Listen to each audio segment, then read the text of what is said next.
Assalamualaikum warahmatullahi wabarakatuh. Sebelum kita mulai materi hari ini, jangan lupa klik subscribe. Hari ini kita akan membahas materi Teorema Pitagoras dalam kehidupan sehari-hari. Pernahkah kamu berpikir apa manfaatnya kita mempelajari Teorema Pitagoras? Suatu ilmu akan tahu manfaatnya jika ilmu tersebut diterapkan dalam kehidupan sehari-hari. Begitu juga dengan Teorema Pitagoras. Banyak sekali permasalahan dalam kehidupan sehari-hari yang disajikan dalam bentuk soal cerita dan dapat diselesaikan dengan menggunakan Teorema Pitagoras. Misalnya, arsitek menggunakannya untuk mengukur kemiringan bangunan. Seorang tukang kayu pun untuk membuat segitiga penguat pilar kayu menggunakan Teorema Pitagoras. Selain itu, dapat juga untuk menentukan panjang tangga yang diperlukan untuk menuju lantai 2 sebuah rumah, dan sebagainya. Nah, berikut langkah-langkah menyelesaikan soal-soal dalam bentuk cerita. Yang pertama, buatlah gambar atau sketsa berdasarkan cerita dalam soal.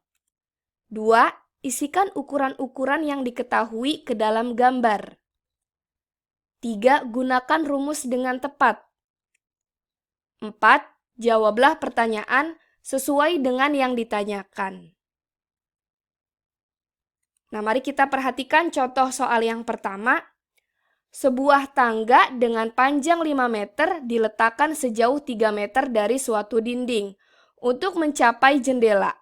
Carilah ketinggian jendela tersebut dari lantai. Nah, langkah pertama, kita gambarkan terlebih dahulu soal cerita tersebut.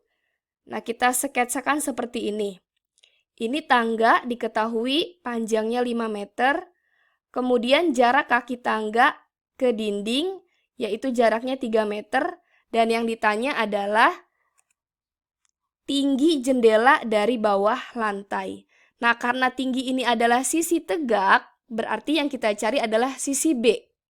Nah, kita masukkan ke dalam rumus, yaitu B kuadrat sama dengan C kuadrat dikurang A kuadrat. C itu adalah sisi miring ya, berarti sama dengan 5 kuadrat dikurang 3 kuadrat. Nah, 5 kuadrat itu hasilnya adalah 25 dikurang 9. Jadi T kuadrat sama dengan 16. Jadi T sama dengan akar dari 16 sama dengan 4 meter. Jadi diperoleh hasilnya tinggi jendela dari lantai adalah 4 meter.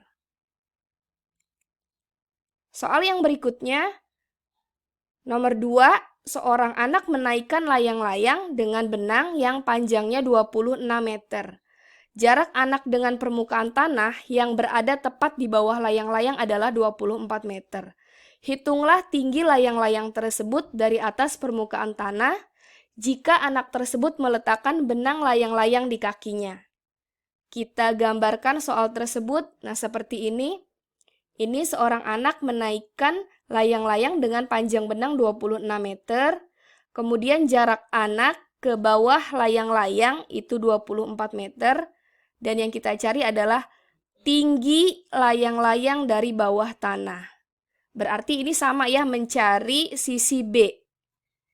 Nah, kita masukkan ke dalam rumus, yaitu B kuadrat sama dengan C kuadrat dikurang A kuadrat. Kemudian kita masukkan nilai C, yaitu sisi miringnya. 26 kuadrat dikurang sisi alasnya 24 kuadrat.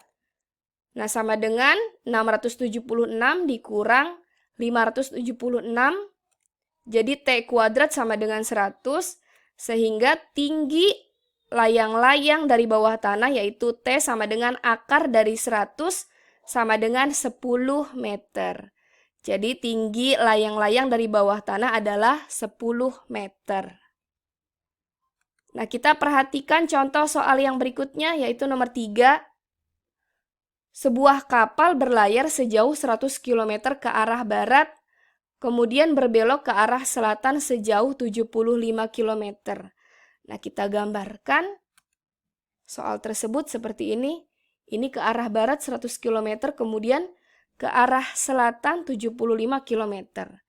Nah, soalnya hitunglah jarak terdekat kapal tersebut dari titik keberangkatan.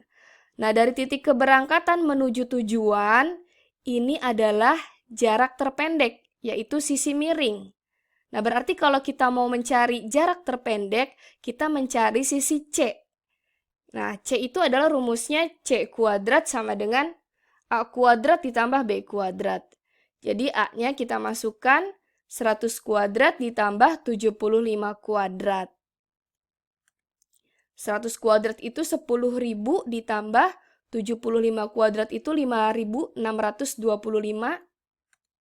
Nah, ini sama dengan 15.625.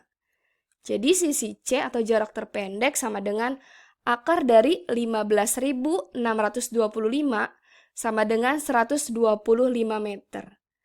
Nah, atau bisa juga kita cari menggunakan tipe triple Pitagoras. Nah, kita ingat salah satu tipe triple Pitagoras yaitu, nah ini kan 75 dan 100 itu kan jika kita sederhanakan sama-sama bisa dibagi 25. Nah, 75 dibagi 25 itu 3, 100 dibagi 25 itu 4. Nah, kita ingat salah satu tipe triple Pitagoras itu kan jika A 3, B 4, maka nilai C-nya sama dengan 5. Nah, berarti bisa kita cari nilai C dari 75 dan 100. Nah, ini kan berarti A-nya 75, B-nya 100, nilai C-nya berarti 5 dikali 25. Karena 3 dikali 25, 75, dan 4 dikali 25, 100, maka 5 dikali 25, hasilnya adalah 125. Nah, sama kan hasilnya? Nah, sekarang kita perhatikan soal nomor terakhir, yaitu nomor 4. Seutas kabel sepanjang 25 meter dijatuhkan dari puncak suatu menara dan menyentuh sebuah titik yang berjarak 7 meter dari kaki menara.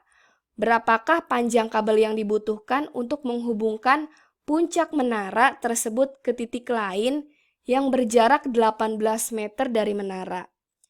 Nah, jika kita gambarkan seperti ini puncak menara, kemudian ini panjang kabel pertama, yaitu 25 meter, yang berjarak 7 meter ke kaki menara. Nah, kemudian pertanyaannya, berapakah panjang kabel yang dibutuhkan jika jarak dari kabel tersebut ke kaki menara adalah 18 meter?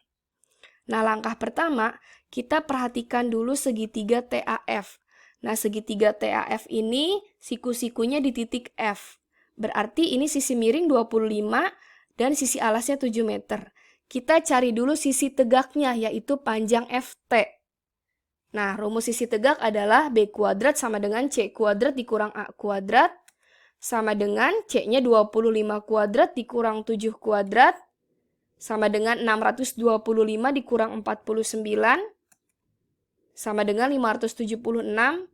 Jadi panjang FT sama dengan akar dari 576 sama dengan 24 meter. Nah, kita letakkan panjang 24 meter di sini. Nah, kemudian kita perhatikan segitiga TBF untuk menghitung panjang BT. Ya, jadi kita lihat segitiga TBF, sisi tegaknya adalah 24 meter. Kemudian sisi alasnya adalah 18 meter. Kita cari sisi miringnya, yaitu panjang BT. Berarti menggunakan rumus C kuadrat sama dengan A kuadrat ditambah B kuadrat. Jadi BT kuadrat sama dengan 18 kuadrat ditambah 24 kuadrat. Sama dengan 324 ditambah 576 sama dengan 900. Maka BT sama dengan akar dari 900 sama dengan 30 meter. Jadi panjang kabel yang dibutuhkan untuk jarak 18 meter adalah 30 meter. Nah, cukup untuk materi hari ini. Semoga bermanfaat. Jangan lupa di like dan komen. Wassalamualaikum warahmatullahi wabarakatuh.